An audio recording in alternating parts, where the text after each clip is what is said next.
वित्त मंत्री निर्मला सीतारमण ने शनिवार को राज्यों के वित्त मंत्रियों के साथ 53वीं जीएसटी काउंसिल की बैठक की और इस दौरान कई महत्वपूर्ण फैसले भी लिए गए।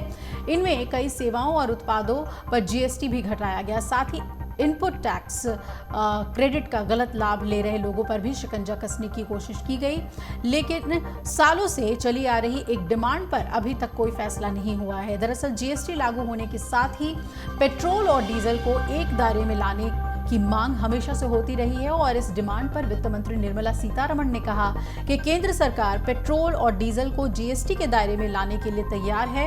अब राज्यों को इस बारे में फैसला लेना है। राज्यों को साथ आकर इसकी दरें तय करनी है। वित्त मंत्री ने गेंद राज्यों के पाले में डालते हुए ये कह दिया कि पूर्व वित्त मंत्री अरुण जेटली ने पेट्रोल और डीजल को जीएसटी कानून में शामिल करने का प्रावधान पहले ही कर दिया था।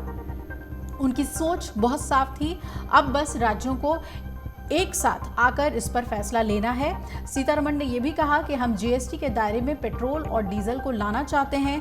अब राज्यों को तय करना होगा कि पेट्रोल डीजल पर कितना जीएसटी लगाया जाए। जीएसटी को 1 जुलाई 2017 से लागू किया गया था।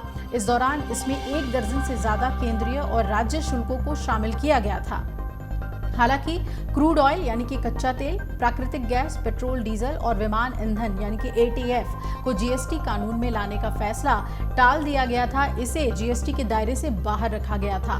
निर्मला सीतारमण ने कहा कि जीएसटी लागू करते समय केंद्र सरकार चाहती थी कि पेट्रोल और डीजल को जीएसटी के दायरे में लाने को लेकर जल्दबाजी न की जाए और उन्होंने कहा कि इसे जीएसटी में लाने का प्रावधान पहले ही किया जा चुका है, लेकिन अब राज्यों को जीएसटी काउंसिल से सहमत होना है। उसके बाद उन्हें तय करना होगा कि वो इन पर कितना फीसदी जीएसटी लगाना चाहते हैं। सीतारमण ने जीएसटी काउंसिल की 53वीं बैठक के बाद प्रेस कॉन्फ्रेंस में कहा कि राज्यों के फैसला लेने के बाद हम इसे जीएसटी कानून में शामिल कर देंगे।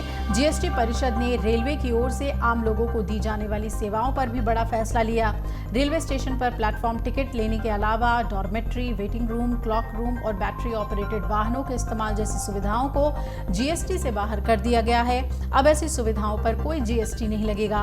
वहीं छात्रावास की सुविधा उपलब्ध कराने पर भी अब जीएसटी नहीं देना होगा। किसी खास समाज की ओर से चलाए जा रहे हॉस्टल पर भी जीएसटी दे नहीं होगा और अगर कोई व्यक्ति वहां 90 दिन लगातार रहता है तो भी उसे जीएसटी नहीं देना होगा।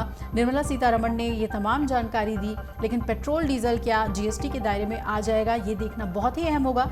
गेंद अब राज्यों के पाले में है। राज्य इस पर क्या प्रतिक्रिया देते हैं ये देखना बहुत ही अहम होगा।